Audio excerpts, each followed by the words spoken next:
Isa nga ito sa meriendang hindi nakakasawang lutuin at kainin sa aming mga taga Bicol. Kaya't kung hindi mo pa nga ito natitikman, tara na at samahan nyo nga akong magluto. Kung magluluto ka nga ng pansit bato, ang the best ka-partner nga nito ay ang sinaput. Kaya't atin nang igisang sibuyas at saka bawang. Bali ang pinangsahog ko nga pala dito ay konting laman ng manok at saka atay. Bali igigisa nga lang natin ito ng mabuti at titimplahan ng paminta. Naglagay na nga rin pala ako ng toyo para manuot na ang lasa sa atay at saka sa manok. Mekos-mekos nga lang natin ito ng mabuti mga kasisilab. Saka na natin lalagay ang chicken stock na itinabi ko kanina para naman malasang malasa ang ating pansit.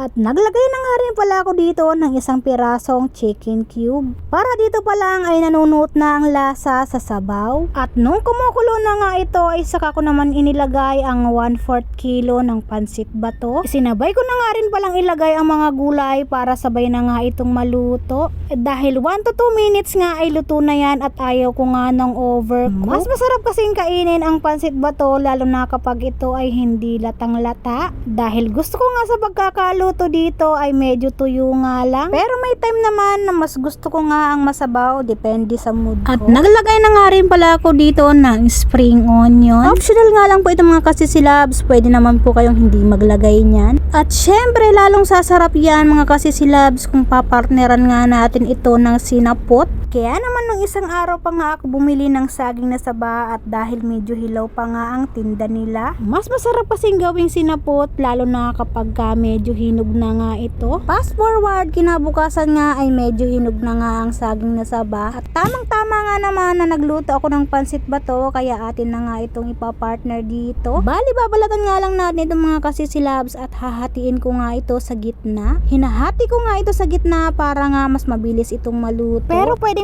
naman po itong lutuin nang hindi nyo hinahati. Medyo matatagalan nga lang sa pagluluto. Isa nga talaga to sa merienda na talaga namang hahanap-hanapin mo na talaga namang napakasarap. Bali kailangan lang natin dito ng 1 cup ng harina at 1/2 cup ng cornstarch. Sa paggawa ng butter ay dahan-dahan at pakonti-konti nga lang ang paglagay ng tubig hanggang sa makuha natin yung gusto nating lapot. At syempre para balance ang lasa ay naglagay nga lang ako dito ng konting-konting asin lamang. Bali isa-isa nga lang natin tutuhugin ang saging na saba sa barbecue stick. Tapos atin na itong i-well coat sa ating ginawang butter. Sa amin nga mga kasisilab sa probinsya ng Bicol ay mabenta nga ito lalong-lalo na sa mga estudyante. Nung nag-aaral pa nga ako ng high school ay 2 pesos nga lang ito. Ito nga ang binibili kong merienda kapag break time dahil 20 pesos nga lang ang baon ko noon. Ang pamasahe nga nun sa tricycle ay 3 pesos nga lang.